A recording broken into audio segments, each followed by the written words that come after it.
Assalamualaikum. Pekan lalu ya, lebih tepatnya waktu libur tahun baru, kami akhirnya mengunjungi IKEA yang ada di Surabaya. Sebenarnya udah opening dari beberapa minggu lalu, kayaknya bulan Desember lah. Pokoknya sekitar bulan Desember. Nah, akhirnya kita pekan lalu berkunjung ke IKEA. Buat apa sih? Ya buat lihat-lihat aja sih sebenarnya, lihat-lihat di dalam IKEA tuh ada apa aja, terus bisa juga kita lihat inspirasi desainnya itu seperti apa gitu. Nah, ini untuk kita masuk ke parkirannya. Jadi ini sebenarnya pertama kali kami masuk ke parkiran di Ciputra World ya. Jadi IKEA di Surabaya itu ada di dalam mall Ciputra World. Nah, kemarin itu dulu sih udah pernah sebenarnya sekali ke Ciputra World, cuman pas itu naik motor. Nah, sekarang ini karena kita baru pertama kali, agak sedikit bingung ya. Kalau parkiran mobil itu sebenarnya kalau di Ciputra World ada yang ada di luar gedung, ada juga yang di basement. Kemarin kita pilih di basement karena memang IKEA ini letaknya dekat ya, atau memang terletaknya di basement. Jadi kita ambil ya jalan yang kelihatannya paling cepat aja gitu ya. Nah, ini untuk parkirannya waktu kami datang ke sana karena masih lumayan pagi ya, sekitar jam setengah 11 mungkin.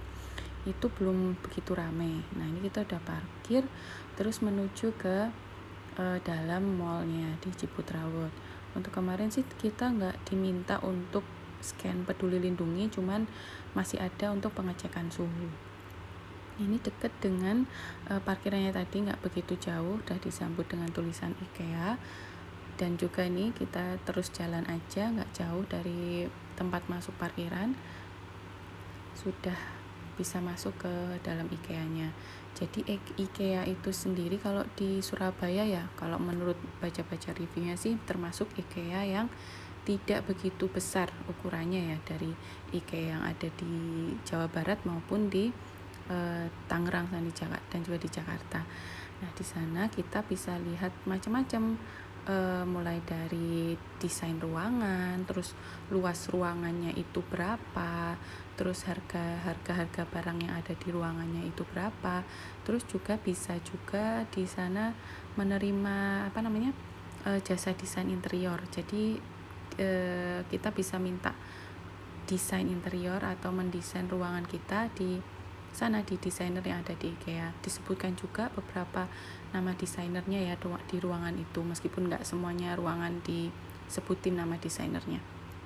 Nah, ini contohnya ya, ini untuk ruangan 32 meter persegi itu kita dapat denahnya. Jadi 32 meter persegi itu udah terdapat ruang keluarga ya, ruang santai, ada kitchen, ada ruang makan, ada tempat tidur, dan juga ada kamar mandi. Seperti itu.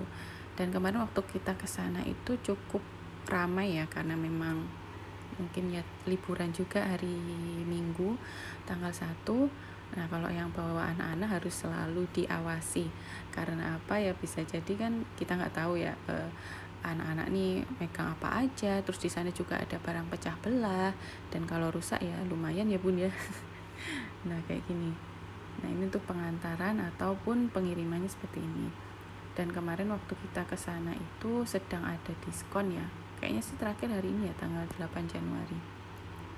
Bisa juga untuk pembelajaran IKEA ini, selain di store-nya, ini ada di website-nya atau di aplikasi IKEA. Jadi itu bisa memudahkan juga sih buat yang ada di luar kota maupun yang nggak bisa datang ke store-nya. Cuman kalau untuk pengalaman yang lebih nyata gitu ya, paling enak sih memang lihat ke store-nya. Memang desainnya tuh minimalis, Skandinavian tuh kan memang lagi hits ya. Nah, ini kita menuju ke area restorannya. Kemarin kita juga nyoba makan di restonya. Ini konsepnya self pokoknya semuanya itu serba sendiri ya. Nah, ini untuk pengembaliannya.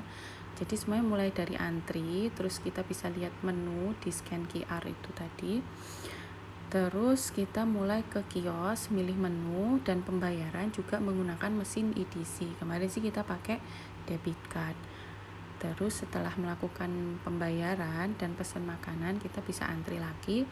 Nah, sambil antri, nah ini nanti kita ambil troli kalau udah mendekat sini, terus verifikasi makanan.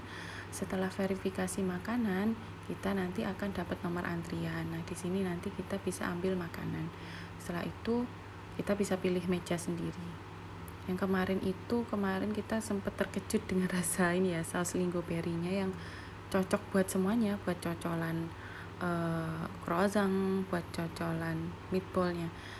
Nah, kemarin yang menarik juga ini ya, di sana ternyata ada satu tempat itu untuk buat anak-anak ya, jadi biar nggak rewel gitu. Terus juga jangan lupa setelah makan dikembalikan peralatan makan, minum, dan juga troli ke tempat yang tersedia. Kemarin sih ada beberapa tempat tersedia ya untuk mengembalikan piring makan dan peralatan makan lainnya.